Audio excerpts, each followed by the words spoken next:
Naquele momento ele foi feito pecado por nós, ele foi feito maldição. Naquele momento, a Bíblia diz que a lei exigiu a morte dele, porque o salário do pecado é a morte. Então agradou ao Pai moê-lo,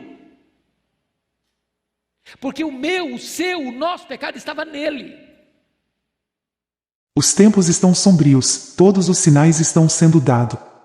Acorde enquanto é tempo. Jesus está voltando. Volte para ele antes. O mundo nos engana, mas a verdade é uma só: desde o mundo nada se leva.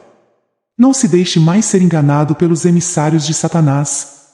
Nosso propósito aqui neste canal é te convidar, todos os dias, para essa reflexão. Reflexão do dia. Mateus 7:12.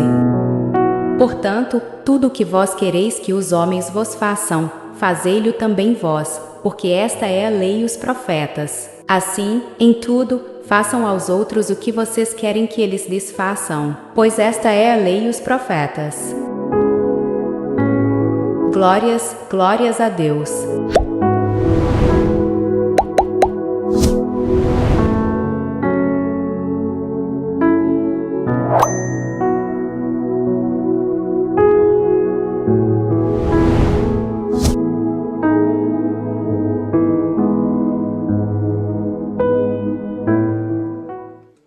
Vamos abrir a palavra de Deus no Evangelho de Cristo, conforme o relato de Mateus, capítulo 27, a partir do verso 33 até o verso 56. Mateus 27, 33 a 56. Está escrito assim: E chegando a um lugar chamado Gólgota, que significa lugar da caveira, deram-lhe a beber vinho com fel, mas ele, provando-o, não o quis beber. Depois de o crucificarem, repartiram entre si as suas vestes, tirando a sorte, e assentados ali, o guardavam. Por cima da sua cabeça puseram escrita a sua acusação: Este é Jesus, o Rei dos Judeus. E foram crucificados com ele 2 ladrões, um à sua direita e outro à sua esquerda. Os que iam passando blasfemavam dele, meneando a cabeça e dizendo: Ó, tu que destróis o santuário e em 3 dias o reedificas, salva-te a ti mesmo, se és filho de Deus, e desce da cruz. De igual modo, os principais sacerdotes, com os escribas e anciãos escarnecendo, diziam: Salvou os outros e a si mesmo não pode salvar-se. É rei de Israel, desça da cruz e creremos nele. Confiou em Deus, pois venha livrá-lo agora, se de fato lhe quer bem, porque disse: sou filho de Deus. E os mesmos impropérios lhe diziam também os ladrões que haviam sido crucificados com ele.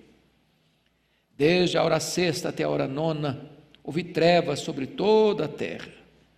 Por volta da hora 9ª, clamou Jesus em alta voz, dizendo: Eli, Eli, lama sabachthani, que quer dizer: Deus meu, por que me desamparaste? E alguns dos que ali estavam ouvindo isto diziam: Ele chama por Elias. E logo um deles correu a buscar uma esponja, e tendo-a embebido de vinagre e colocado na ponta de um caniço, deu-lhe a beber. Os outros, porém, diziam: Deixa, vejamos se Elias vem salvá-lo. E Jesus, clamando outra vez com grande voz, entregou o Espírito. Eis que o véu do santuário se rasgou em 2 partes, de alto a baixo, tremeu a terra, fenderam-se as rochas. Abriram-se os sepulcros, e muitos corpos de santos que dormiam ressuscitaram. E saindo dos sepulcros, depois da ressurreição de Jesus, entraram na cidade santa e apareceram a muitos.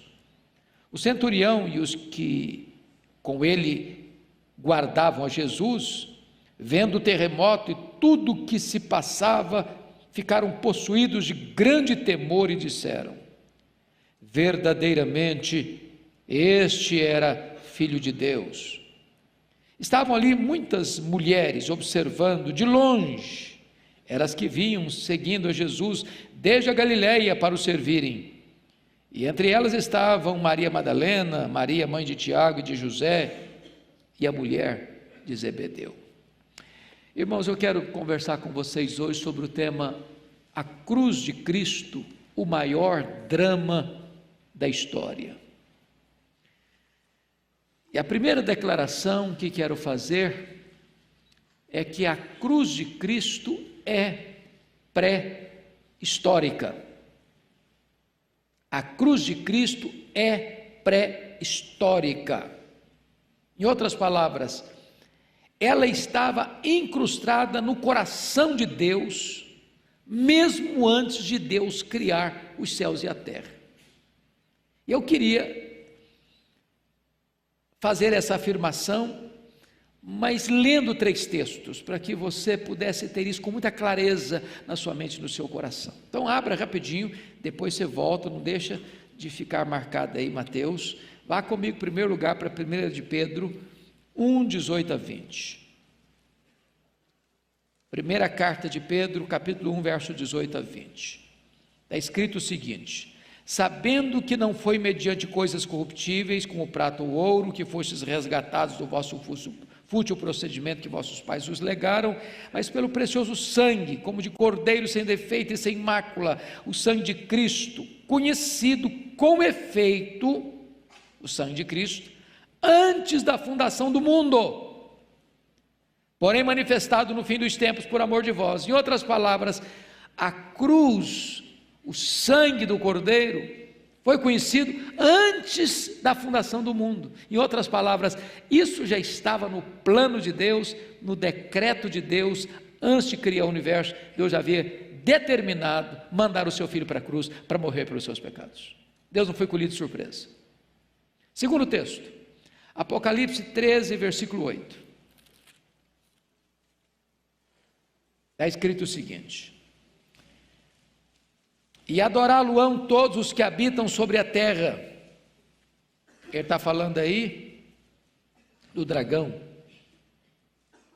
e da besta, aqueles cujos nomes não foram escritos no livro da vida do Cordeiro, que foi morto desde a fundação do mundo. Quando é que o Cordeiro foi morto? Desde a fundação do mundo. Historicamente? Não. Historicamente, ele morreu em Jerusalém há 2000 anos. Mas nos decretos de Deus, nos planos de Deus, isso já havia sido consumado. O que aconteceu no Calvário foi a consumação desse plano eterno, já estabelecido por Deus. Terceiro texto, Atos dos Apóstolos, capítulo 2, verso 23. Por favor, veja comigo. Está escrito o seguinte: Pedro, pregando em Jerusalém, disse: sendo este Jesus entregue pelo determinado desígnio e presciência de Deus, vós o matastes crucificando por mãos de iníquos. Os homens mataram Jesus há 2000 anos com mãos de iníquos, mas Pedro diz que Jesus foi entregue pelo determinado desígnio e presciência de Deus. Então justifico aqui a minha afirmação: a cruz de Cristo é pré-histórica. Em outras palavras, irmãos, o Calvário não foi um acidente, foi uma agenda, foi um apontamento divino, foi um decreto divino, foi um plano eterno. Jesus veio para morrer. A morte dele não foi um acidente, nem a ressurreição dele foi uma surpresa. Aliás, o próprio Jesus profetizou reiteradamente, repetidas vezes, dizendo claramente para os seus discípulos que ele iria ser morto, ele iria ser crucificado para ressuscitar. Ele não foi para a cruz como um mártir, ele não foi para a cruz porque fracassou diante do poder de Roma. Ele não foi para a cruz porque foi traído por Judas, ou porque foi entregue pelo Sinédrio, porque Pilatos o sentenciou à morte, porque os soldados o cravaram naquele madeiro. Não, ele foi para a cruz porque o plano do Pai era este, porque o Pai o entregou por amor, e ele foi voluntariamente para a cruz. Então, é importante entender que o Calvário, de fato, é o maior drama da história, porque lá na cruz, duas verdades gloriosas aconteceram. Primeiro, ali foi o palco da justiça de Deus. Ali Deus puniu exemplarmente, completamente, exaustivamente e totalmente os nossos pecados. Não em nós, no seu Filho. A Bíblia chegou a dizer que Deus agradou moer o seu Filho, que Deus lançou sobre o seu Filho as nossas iniquidades, os nossos pecados. Isso foi um ato de Deus. Ali Deus exerce a sua justiça, porque o salário do pecado é a morte. Para que Deus não aplicasse esse golpe da lei em nós, pelos nossos pecados, e merecíamos a morte, Deus então manda o seu Filho como nosso substituto e aplica no seu Filho o golpe que deveria aplicar em nós, satisfazendo plenamente a sua justiça. Mas a cruz é outro palco, não só da justiça de Deus, mas a cruz é o palco mais eloquente do amor de Deus, porque notem vocês que a Bíblia diz que Deus não poupou o seu próprio Filho, antes por todos nós o entregou. Qual a motivação de Deus? Porque Deus amou o mundo de tal maneira que deu o seu Filho unigênito. Então, se você quer saber qual foi a causa da cruz, foi o amor de Deus por você. Por que Cristo morreu? Ele morreu pelos seus pecados. Bom, dito isso, irmãos, eu gostaria que nós pudéssemos então olhar essa cena do Calvário. Então vamos olhar o drama da cruz. Primeiramente, as acusações contra Jesus na cruz. Se você notou o registro bíblico que nós lemos, você vai encontrar que Jesus foi acusado pelo Estado e Jesus foi acusado pela religião. As duas frentes se unem para acusarem a Jesus. O povo amotinado e insuflado pediu sua condenação. Chamaram testemunhas, ele foi acusado, ele foi julgado, ele foi sentenciado, ele foi condenado à pena de morte. Mas diz o texto bíblico que as acusações eram falsas, que as testemunhas foram subornadas e que a sua condenação foi um dos mais perversos erros judiciais da história. De que ele foi acusado?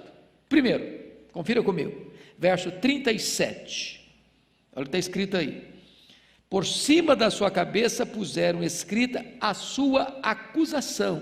Aquela placa, aquela tabuleta de madeira que foi pregada sobre a cabeça de Jesus na cruz, não era nada menos do que a acusação contra ele. Em outras palavras, é por isso que ele está morrendo. Ele se fez rei, e como Israel estava debaixo do domínio de Roma, quem se fizesse rei estava conspirando contra César. Era uma insubordinação, era uma rebelião, era uma conspiração contra o governo de Roma. E então fazem questão de dizer que ele foi crucificado porque ele foi acusado de se fazer rei. E se vocês notaram, esta acusação, ela foi grafada, segundo os outros evangelistas, na língua hebraica, na língua grega e no latim. E significa o hebraico a língua da religião, o grego a língua da filosofia e o latim a língua da lei romana. Em outras palavras, a religião, a filosofia e a lei se unem para acusarem Jesus, para matarem Jesus. Que outra acusação teceram contra ele? Olha comigo o versículo 40, a parte B do versículo 40. Ó tu que destróis o santuário e em 3 dias o reedificas, salva-te a ti mesmo, se és filho de Deus, desça da cruz. Preste atenção que o ponto aqui da acusação é que ele se apresenta como filho de Deus. Vocês se lembram lá no Sinédrio? Quando o sumo sacerdote, sob juramento, faz a pergunta: mas quem é você afinal de contas mesmo? E quando ele se apresenta como filho de Deus, o que o sumo sacerdote fez? Rasgou o seu manto, e todos gritaram: blasfema, é digno de morte. Então a outra acusação que fizeram contra Jesus foi a acusação de blasfêmia. O grande problema é que, de fato, essa era uma acusação falsa, porque ele não apenas dizia ser filho de Deus, ele de fato era o filho de Deus. A acusação primeira de que ele era o rei dos judeus não era acusação falsa, não era apenas uma acusação, o problema todo era acusação falsa, porque de fato ele era o rei dos judeus. Ele não estava cometendo um crime ao se declarar rei dos judeus, ele veio para isso. Aliás, o seu reino é um reino eterno, o seu trono é um trono que nunca se abalará. Terceira acusação contra ele, está no versículo 40, a parte primeira do verso: ó tu que destróis o santuário, em 3 dias o reedificas. Eles chamam Jesus aí de quê? De impostor. Veja bem que esta acusação foi feita contra Jesus, e Marcos, no relato dele, diz que não tinha coerência. Quando as testemunhas disseram: não, nós ouvimos esse camarada falar aí que ele destrói o santuário e o reconstrói em 3 dias. E está escrito lá em Marcos 14, 49, que não tinha sentido, não tinha nexo o que eles estavam falando. Mas vejam vocês que agora as autoridades judaicas não querem saber se não tem nexo. Eles estão aproveitando o momento para espalhar esse fake news, essa mentira falsa, essa notícia falsa, que não tem nexo, que não tem sentido, que não tem propósito. Porque obviamente Jesus não está falando do santuário que levou 46 anos para ser construído por Herodes o Grande, está falando do seu próprio corpo, que vai morrer, que vai ser sepultado, mas que no 3º dia vai se erguer do túmulo um corpo de glória. Mas em 4º lugar, irmãos, eles acusam Jesus de ser o Salvador. Olha o versículo 42: salvou os outros, a si mesmo não pode salvar-se. É rei de Israel, desça da cruz e creremos nele. Ou seja, eles estão acusando Jesus de ter salvado muita gente, mas agora não tem poder para salvar a si mesmo. Estão dizendo que Jesus é um impostor, impotente, fracassado, derrotado, que teve muito poder enquanto estava ajudando os outros, mas quando se trata de socorrer ele mesmo, ele não tinha esse poder, ele não tinha essa capacidade de descer daquela cruz, de manifestar milagre ali diante deles. Mas notem mais, Jesus foi acusado de usar indevidamente o nome de Deus. Olha o verso 43 comigo: confiou em Deus, pois venha livrá-lo agora, se de fato lhe quer bem, porque disse: só o Filho de Deus. Olha a ideia que eles tinham de Jesus, de um embusteiro, de alguém que se põe numa posição que não tem direito de usá-la.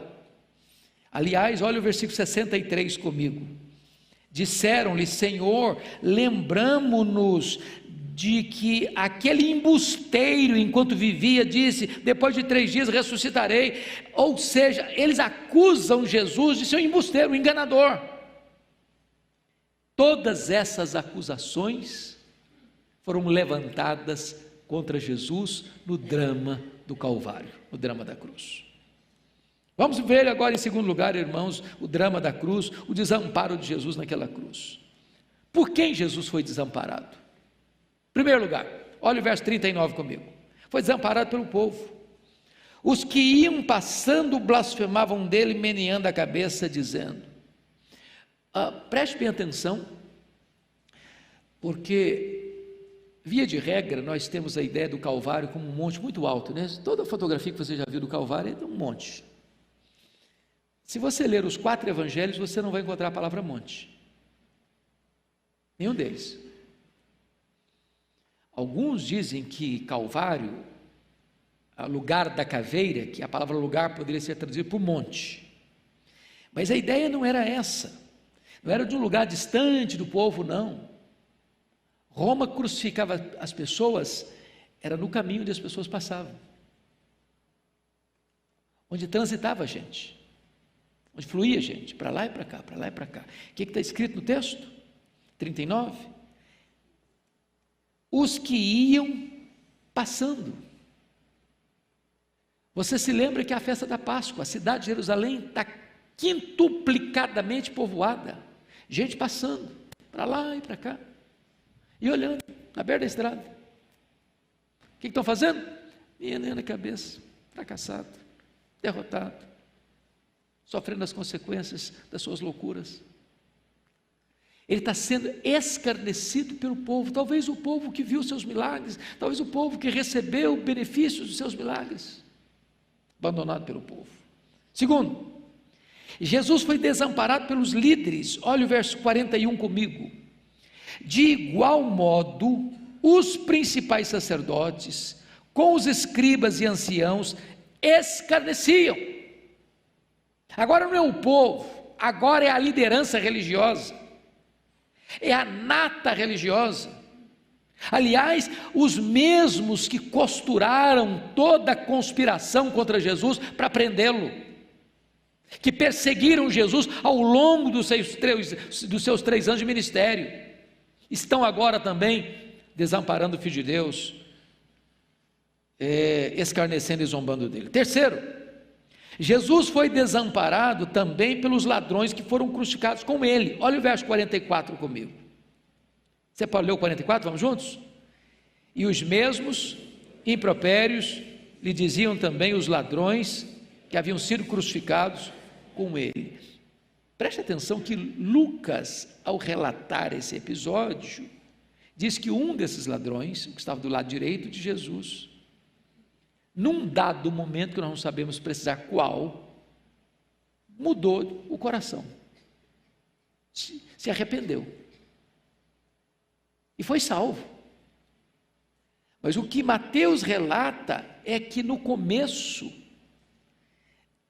também o ladrão que está do lado direito, está fazendo o que com Jesus? Falando o que? Impropérios. Impropérios. Isso é magnífico, irmãos. É muito provável que esse homem da direita, quando começa a ouvir Jesus na cruz, e a primeira palavra de Jesus, qual foi?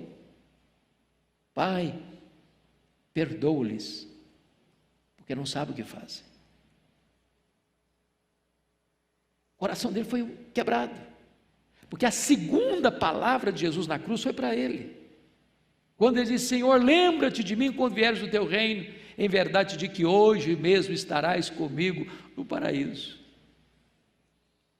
A gente não pode desistir de esperar a conversão de uma pessoa, ainda que no finalzinho da vida.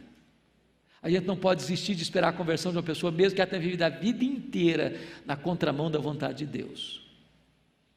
Mas ainda, irmãos, notem comigo o desamparo de Jesus, e esse talvez seja o mais significativo. Ele foi desamparado pelo próprio Pai. Olha o verso 46 comigo. Por volta da hora 9, clamou Jesus em alta voz, dizendo: Eli, Eli, lama sabachthani, que quer dizer: Deus meu, por que me desamparaste? Irmãos, vamos entender um pouquinho aqui. Algumas pessoas não conseguem entender como é que o pai desamparou o filho. E note que aqui Jesus não chama Deus de pai. Meu Deus, por que me desamparaste? O que está acontecendo aqui para ele ser desamparado? É que, na verdade, se você não entender essa verdade gloriosa do cristianismo, você não entendeu o núcleo do cristianismo. Nós chamamos isso de doutrina da expiação. E aqui Jesus está ocupando um papel de substituto, de fiador, de representante. De tal maneira que a linguagem de Isaías 53 se cumpre como que literalmente aqui. Naquele momento que Jesus vai para a cruz, diz Pedro 2,24, primeira carta, que ele vai carregando sobre o seu corpo, no madeiro, os nossos pecados. Ou seja, o maior peso daquela cruz não era a madeira, eram os nossos pecados. E a Bíblia diz que quando Jesus estava lá na cruz, Deus lançou sobre ele a iniquidade de todos nós. Pecados das pessoas que viveram antes dele, pecados das pessoas que viveram no tempo dele, e pecados das pessoas que viverão para frente ainda de nós. Naquele momento, diz a Bíblia, que não havia beleza nele, até o sol escondeu o rosto dele. Naquele momento ele foi feito pecado por nós, ele foi feito maldição. Naquele momento, a Bíblia diz que a lei exigiu a morte dele, porque o salário do pecado é a morte. Então agradou ao Pai moê-lo, porque o meu, o seu, o nosso pecado estava nele. E nesse momento ele não pode ser amparado, porque nesse momento ele vem morrer pelos nossos pecados. Ele é desamparado por Deus para que você e eu fôssemos amparados. Ele foi golpeado pela lei de Deus para que você e eu pudéssemos receber a graça. Ele bebeu o cálice amargo da ira de Deus, que o fez recuar com assombro no Getsêmani, para que você bebesse a água da vida.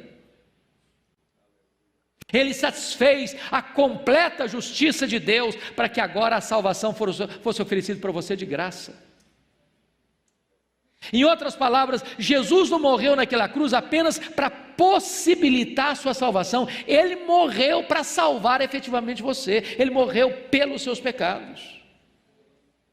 Isso é glorioso. Ele foi desamparado para que nós pudéssemos ser salvos por toda a eternidade. No drama da cruz, vamos entender outra coisa: as palavras de Jesus naquela cruz. As palavras de Cristo na cruz podem ser divididas em 3 categorias. Primeiro, palavras em relação às pessoas. Primeiro, palavra de perdão: Pai, perdoa-lhes, porque não sabem o que fazem. Segundo, palavra de salvação: hoje mesmo estarás comigo no paraíso. Terceira palavra, palavra de afeição: mulher, eis aí o teu filho. Filho, eis aí a tua mãe. Prestem bem atenção que Jesus está na cruz e ele está pensando nos outros. Palavra de perdão, palavra de salvação, palavra de afeição. Depois nós temos na cruz as palavras de Jesus em relação a Deus. Primeiro, palavra de desamparo: Deus meu, por que me desamparaste? Acabamos de falar sobre isso. Segundo, terceiro, agora as palavras em relação a si mesmo. Primeiro, palavra de agonia: tenho sede. Segundo, palavra de vitória: está consumado. Terceiro, palavra de rendição: Pai, nas tuas mãos eu entrego o meu espírito. E as palavras em relação a si mesmo, notem vocês que tem muito importante o significado aqui. Palavra de agonia: tenho sede, mostra o seguinte: ali na cruz era o homem sofrendo como se você estivesse lá. Ele não sofreu menos, ele sofreu mais, plenamente. Sede, cãibras, dores, agonia, asfixia, tudo isso. Palavra de vitória: está consumado. Está dizendo o seguinte: olha, tudo agora está resolvido, está pago. Eu estou quitando aqui, nas palavras do apóstolo Paulo, lá em Colossenses, é como se ele estivesse rasgando o escrito de dívida contra você. Você não tem mais débito no tribunal de Deus, você que creu nele, você está justificado, está consumado. E a última palavra, a palavra de rendição. Pai, nas tuas mãos entrego o meu espírito, ou seja, está dizendo, Pai, eu acabei o que tu me confiaste para fazer, então estou entregando meu espírito a ti. Mas eu quero concluir no drama da redenção, falando do impacto da morte de Jesus Cristo na cruz. Vamos ver algumas coisas interessantíssimas aqui. Primeiro, o sol escondeu o seu rosto e as trevas encheram a terra, versículo 45, você pode ler versículo 45 comigo, vamos lá? Desde a hora sexta até a hora nona, houve trevas sobre toda a terra, um eclipse total do sol. Eu quero crer, e a maioria dos comentaristas entendem da mesma maneira, que esse eclipse não foi apenas em Jerusalém, mas em toda a terra, em todo o mundo. É curioso, irmãos, que quando Jesus nasceu, houve luz à meia-noite, e quando Jesus morreu, houve trevas ao meio-dia. Se você está observando, a natureza fazia coro e se identificava com o sofrimento do Filho de Deus. Segunda coisa, acabou a hierarquia espiritual. Veja o versículo 51 comigo, vamos ler juntos, 51. Eis que o véu do santuário se rasgou em duas partes, de alto a baixo, só até aqui. Acho que todos vocês conhecem esse contexto, né? Que véu é esse? Esse véu recua lá o tabernáculo. Lembra do tabernáculo móvel que foi feito no deserto? Deus mandou Moisés fazer? E tinha um pátio, e tinha um lugar santo, e tinha um lugar santíssimo. E havia uma cortina que separava o lugar santo do lugar santíssimo. No lugar santo os sacerdotes podiam ir. Lá tinha a mesa dos pães da proposição, lá tinha o altar de incenso e lá tinha o candelabro, as luzes. Mas entre o lugar santo e o lugar santíssimo, o santo dos santos, ficava uma cortina grossa. Só o sumo sacerdote podia entrar para além daquela cortina, onde ficava a arca da aliança, uma vez por ano, para fazer a expiação pelos pecados do povo. Quando essa cortina parte não de baixo para cima, mas de cima para baixo, está dizendo o seguinte: acabou o sistema judaico, acabou a matança de cordeiro, acabou a necessidade de você precisar ir a um sacerdote para que esse sacerdote represente você diante de Deus. Acabou agora qualquer mediação humana na sua relação com Deus. O véu foi rasgado de alto a baixo, significa o seguinte: todos nós agora temos livre acesso à presença de Deus. Todos nós fomos constituídos em sacerdotes, que temos livre acesso à presença de Deus. Louvado seja o Senhor. Que verdade bendita. Resultado da morte do Senhor Jesus Cristo. Mas em terceiro lugar, irmãos, o versículo 51b diz que tremeu a terra, e em outras palavras, abalou e mudou as estruturas engessadas. Você se lembra que quando a lei foi dada, o Monte Sinai tremeu também, mas quando Jesus morreu, tremeu a terra. É um abalo sísmico, e isso revela para nós, meus amados irmãos, que com a morte de Cristo, toda a estrutura que parecia sólida é abalada, é afetada por este glorioso evento da morte de Cristo. Estruturas políticas, estruturas econômicas, estruturas sociais, estruturas morais, estruturas religiosas, estruturas espirituais, tudo isso foi abalado por este maior acontecimento da história, a morte de Jesus Cristo naquela cruz. Quarto, destruiu a dureza das pedras, porque o verso 51 termina dizendo o seguinte: e fenderam-se as rochas. Não apenas rochas, mas os homens pedra também foram abalados. E eu acho isso glorioso, porque agora você vê a conversão de um Saulo de Tarso, violento. Agora você vê a conversão de um Agostinho de Hipona, devasso. Agora você vê a conversão de um Martinho Lutero, religioso idólatra.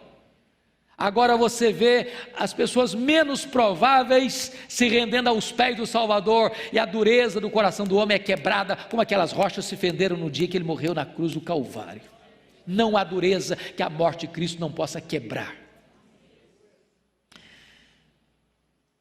Finalmente, e eu termino aqui, a morte de Cristo destruiu o poder da morte. Veja o verso 52 comigo. Abriram-se os sepulcros e muitos corpos de santos que dormiam ressuscitaram. Preste atenção numa coisa. Algumas pessoas, fazendo a leitura apressada do texto, dizem: não, mas então como que Jesus foi as primícias dos que dormem, se ele ao morrer, gente ressuscitou?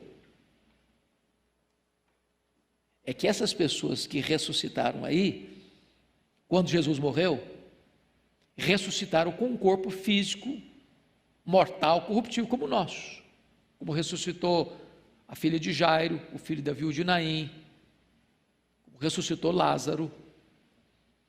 Essas pessoas que ressuscitaram voltaram a morrer. Elas ressuscitaram com um corpo igual ao nosso aqui. Jesus foi o primeiro que ressuscitou com um corpo de glória. Por isso ele é a primícia dos que dormem. Ele é o primeiro da fila.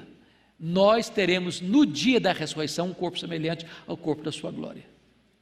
Mas quando Jesus morre e os mortos ressuscitam, ele está dando um recado, ele está dando uma mensagem. E a mensagem é essa: a morte não tem mais a última palavra. A morte não tem mais poder sobre nós. O túmulo gelado não é mais o nosso último endereço. A morte morreu na morte de Cristo. E Paulo diz que foi lá dentro da morte, arrancou o aguilhão da morte e matou a morte com a sua morte ao ressurgir dentre os mortos.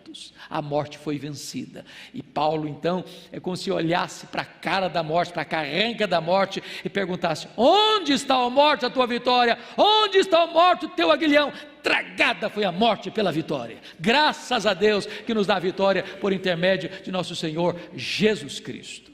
Bendito seja Deus.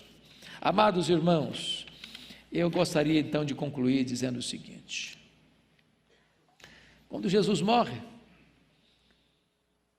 o verso de número